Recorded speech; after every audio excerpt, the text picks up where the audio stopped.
Hey guys, what do you think? Is the reserve list drying up? Are we running out of options? Well, let's take a look at a few of the cards that are still left out there that might be affordable.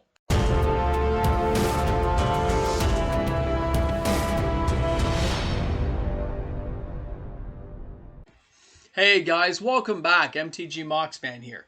If you're new to the channel and you've somehow found me out there in YouTube land, well, thanks a lot for checking out my content today, and please remember to subscribe to the channel and join in.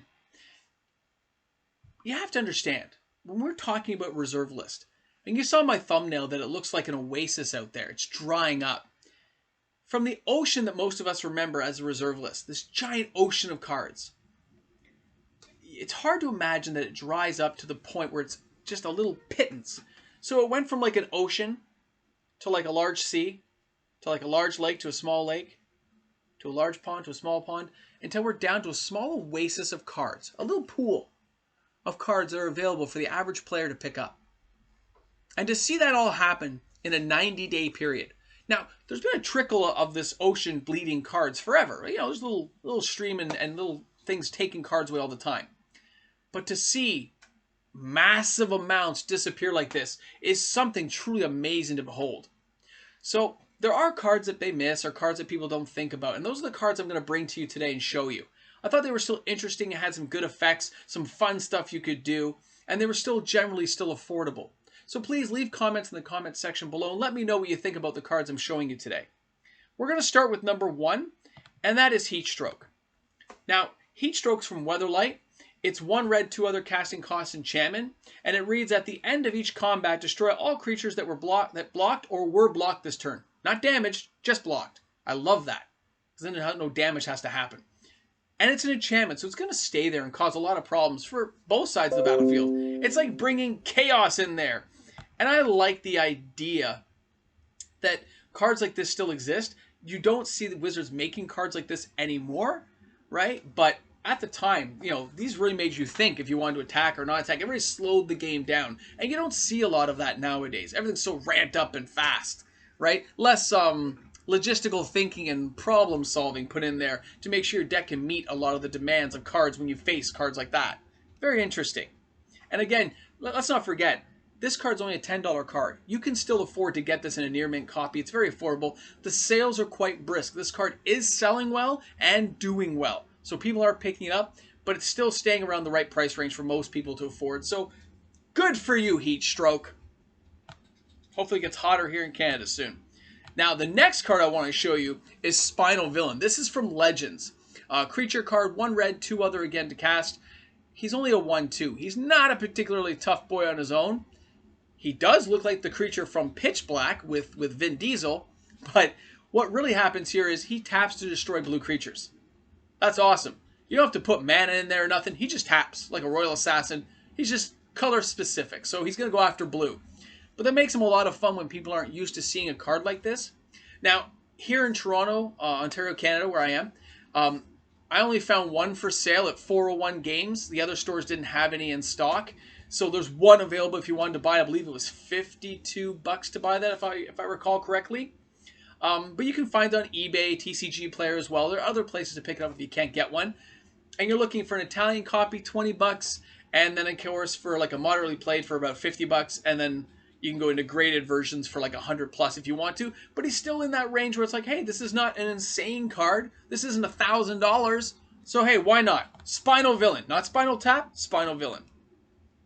Now, for our next card, I thought we'd talk about good old Gravity Sphere. Now, Gravity Sphere is interesting. It is from Legends, and it is an Enchant World. Now, we don't have Enchant Worlds anymore. Enchant World actually doesn't exist, okay? They just have enchantment. They've changed the rules over the days. So what it does is it takes away the flying ability of all creatures. Nice and simple. All creatures lose flying. And you see the guy, he's like stuck on the ground in his wings and he can't fly. And there's got some great flavor text, you know, how the guy cast a spell that took all the wings from the sky, made everything on the ground, and let the battle join as one. Very cool flavor text on a lot of these older cards.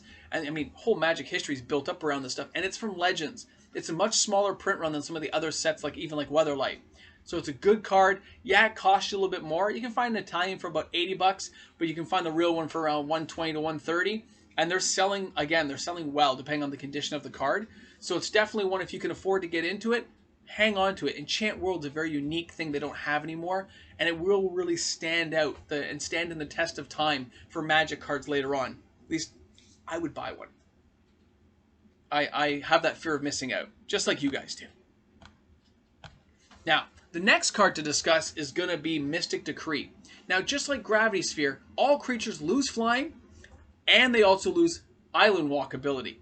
Very interesting. It's a 2 blue, 2 other casting cost card. It's from Homelands, and at $3, come on guys, $3, you can afford to buy this card. You can swing this one, okay? You can get one.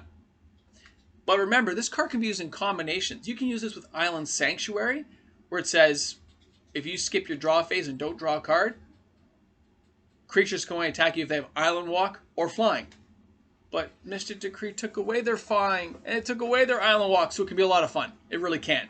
You throw in a Skull of Orm in there to bring enchantments back in case they can unenchant your stuff. Awesome, man. Love this card. Used to use this in a combo all the time. And it turns out I don't have any copies of this card left. So I probably would be picking up 4 copies myself because I thought I had some. And I could not find a single one in my pile of stuff. And that made me sad. Now, Wall of Kelp. Homelands card again. Now this one's hitting that $10 mark for a reason. 2 casting cost wall. It's a small wall. It's wimpy. But you can pay 2 blue and build another wall. So the fact it can bring out other creatures for 2 casting is a very minimal cost to put another creature into play, kind of like the Throw Breeding Pits and stuff. There are ways of building miniature armies with this kind of stuff. And with the abilities to put counters and tokens and things into play, replicating effects, you can have a lot of fun with this card. You can do some craziness, which I would love to see.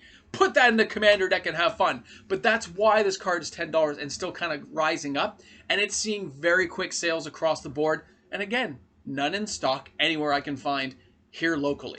Crazy.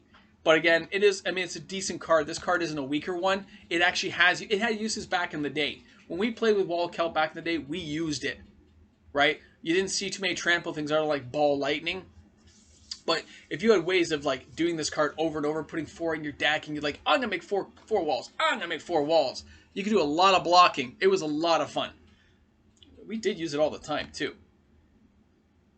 Now, the last card I want to show you guys is Oath of the Ghouls. Now, Oath of the Ghouls is kind of interesting. I didn't even know this card existed, I'll be honest. I never looked it up. I was scanning some other stuff, and I saw it, and I said, that picture looks cool. Let me check out that artwork.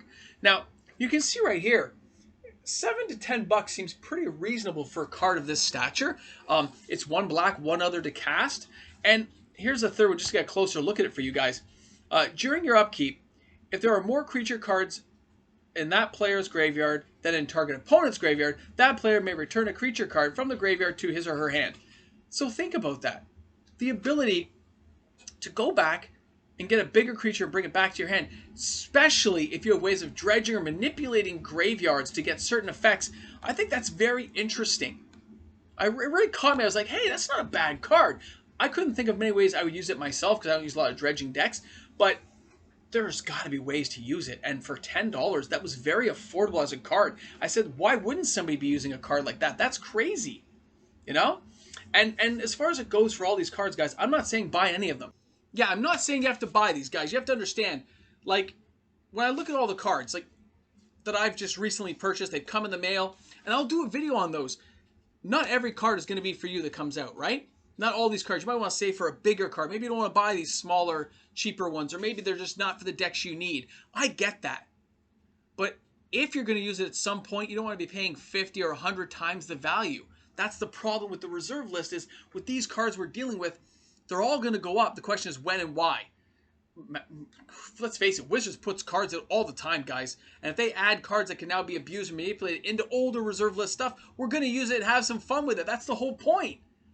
So, even like you guys, I have that fear of missing out on stuff. I do, and I think about it, and I don't know what to do about it. But I'm going to try to slow myself down, take a deep breath, and get some good cards later. Alright guys, thank you so much for tuning in today. This is MTG Moxman, and I'll see you guys tomorrow. Have a great one. Stay frosty out there. Hey guys, big shout out to my patron, Josh S. You were the first one. Andrew, you're amazing. Alright guys, remember, you're all awesome. MJM, you know you are too. Josh Stewart, you guys are amazing. Tristan, we'll see you guys soon.